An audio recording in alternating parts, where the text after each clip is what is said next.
আসসালামু আলাইকুম। সবাই কেমন আছেন? আশা করি সবাই অনেক ভালো আছেন। সাকিব ডিজাইনার পক্ষ থেকে সবাইকে স্বাগতম। তো আজকের ভিডিওতে আমরা দেখব Google ফটোসের যে লোগোটা আছে সেটাকে আমরা কিভাবে তৈরি করতে পারি। সবার আগে আমরা চলে যাব ফাইল থেকে নেব নিউ। তো নিউতে যাওয়ার পরে আমরা এখান থেকে একটা পেজের সাইজ দিলাম 1080 বাই 1080 দেন ক্রিয়েট। তো আমরা ক্রিয়েট করার পর আমাদের সামনে আমাদের পেজটা চলে আসবে। তো আসার পর আবারও যাব ফাইল থেকে যাব প্লেস। তো প্লেসে যাওয়ার পরে আমরা এখান থেকে এই Google ফটোসের লোগোটাকে আমরা প্লেস করব। সিলেক্ট করে আমরা পেজের মাঝখানে এটাকে প্লেস করব। তো প্লেস করে আমি এটাকে আমরা পেজের সাইডে রেখে দেব। যেহেতু আমরা এই লোগোটাকে তৈরি করব। সাইডে রাখার পরে আমরা এখন এই টুল বক্স থেকে রেক্টেঙ্গেল টুলস নিয়ে আমরা শিফট ধরে পেজের মাঝখানে একটা টুলস টানবো। তো টুলস টানার পরে আমরা এটাকে আমাদের এখানে যে কালার আছে স্টক কালার এবং ফিল কালার, আমরা এখান থেকে ফিল কালারটাকে বন্ধ করে দেব, স্টক কালারটাকে রেখে হালকা বাড়িয়ে দিলাম। তো বাড়ানোর পরে এখন আমাদের কিন্তু দেখা যাচ্ছে। তখন আমি এখান থেকে টুলস থেকে লাইন টুল নিয়ে আমি কয়েকটা লাইন টানবো। তো আমি যেভাবে লাইন টানবো আপনারা কিন্তু ঠিক এরকমভাবে লাইন টেনে নেবেন। তো মোট এই জায়গা ২ টা লাইন টানলাম অলরেডি। তো আরও ২ টা লাইন হবে। তো আরেকটা টানা অলরেডি শেষ। তো এই যে আমরা আরেকটা টেনে দিলাম। তো দেখতে পারতেছেন এখানে কিন্তু মোট ৪ টা লাইন হবে। তো ৪ টা লাইন হওয়ার পরে আমরা এই পুরাটাকে সিলেক্ট করব। সিলেক্ট করার পর উইন্ডোজে যাব, উইন্ডোজ থেকে যাব পাথফাইন্ডার। তো পাথফাইন্ডার যাওয়ার পরে এখান থেকে দেব ডিভাইডেড। তো ডিভাইডেডে ক্লিক করার পরে পেজের মাঝখানে রাইট বাটন ক্লিক করব, দেব আনগ্রুপ। তো আনগ্রুপ করার পরে দেখতে পারবেন আমাদের প্রত্যেকটা কিন্তু আনগ্রুপ হয়ে যাবে। তো আনগ্রুপ হওয়ার পরে আমরা এক কোণা থেকে সিলেক্ট করব, সিলেক্ট করার পর রোটেট টুলসে রাইট বাটন ক্লিক করে এখান থেকে রিফ্লেক্ট টুলসটাকে সিলেক্ট করে আমরা যেকোনো এক কোণায় ওয়ালটা ধরে ক্লিক করব। তো ক্লিক করার পরে এখান থেকে আমরা উপর অপশনটাকে দিয়ে দিব। তো উপর অপশনটা দেওয়ার পরে দেন কপি। তো কপি করার পরে তারপরে আবার আমরা এখান থেকে সিলেকশন টুলস নিব। তারপরের খোপটাকে সিলেক্ট করব। আবার এখান থেকে রিফ্লেক্ট টুলস নিয়ে ওয়ালটা ধরে ক্লিক করব। তো ক্লিক করার পরে আমরা কিন্তু প্রথমবার উপরেরটা নিয়েছি, তো এবার আমরা মাঝখানেরটা নিব। দেন কপি। তো কপি করার পর এরকমভাবে ঘুরে যাবে। তো আবারও আমরা রিফ্লেক্ট টুলস নিব। রিফ্লেক্ট টুলস নেওয়ার পরে আমরা এখানে এক কোণায় ওয়ালটা ধরে ক্লিক করব।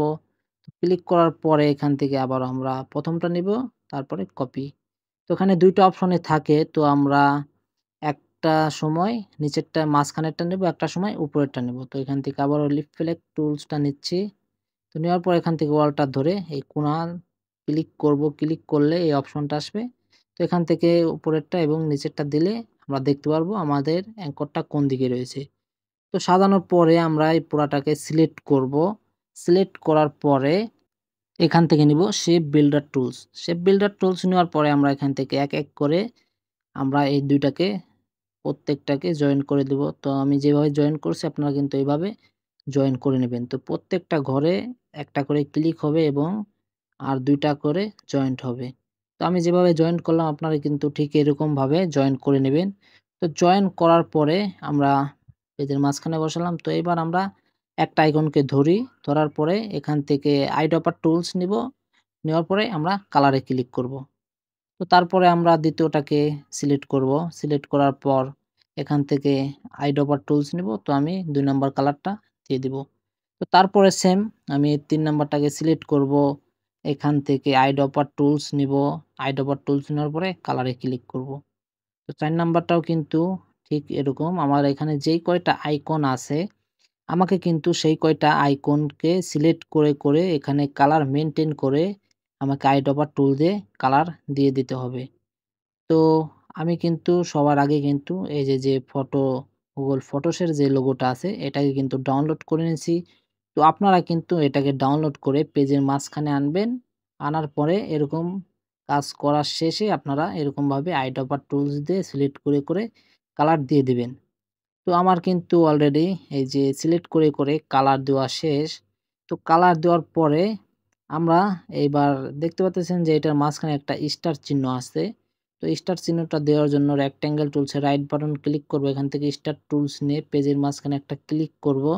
ক্লিক করার পরে এখান থেকে তো এখান থেকে পয়েন্ট দেব 4, পয়েন্ট 4 দেওয়ার পরে আমরা এটাকে হালকা করে ঘুরিয়ে দেব। এটাকে শিফট ধরে হালকা করে ঘুরিয়ে দেই। এই ঘুরিয়ে দিলে দেখতে পারবেন উপরে 4টা মাথার 4 কোণা থাকবে। তো তারপর আমি এটাকে ধরে আমি এই যে আমার যে ফটোসের লোগোটা মিডল পয়েন্ট আমরাকে বসাই দেব। তো বসানোর পরে আমরা এখান থেকে কালার থেকে আমরা এখান থেকে হোয়াইট কালারটা করে দেই। তো হোয়াইট কালারটা করে দিলে দেখতে পারতেছেন এই যে আমাদের সামনে কিন্তু গুগল ফটোসের যে লোগোটা আছে সেটাকে কিন্তু আমরা খুব সহজে তৈরি করে ফেলেছি। তো আপনারা সবাই কিন্তু এই খুব সহজেই এই গুগল ফটোসের লোগোটাকে তৈরি করতে পারবেন। তো আশা করি ভিডিওটা সবাই বুঝতে পেরেছেন। ভিডিওটা ভালো লাগলে আমাদের জানিয়ে যাবেন। আর কোনো সমস্যা থাকলে সেটাও আমাদের জানিয়ে যাবেন। তো ভিডিওটা শেষ পর্যন্ত দেখার জন্য সবাইকে আসসালামু আলাইকুম। আমাদের আবারও দেখা হচ্ছে আমাদের নেক্সট ভিডিওতে।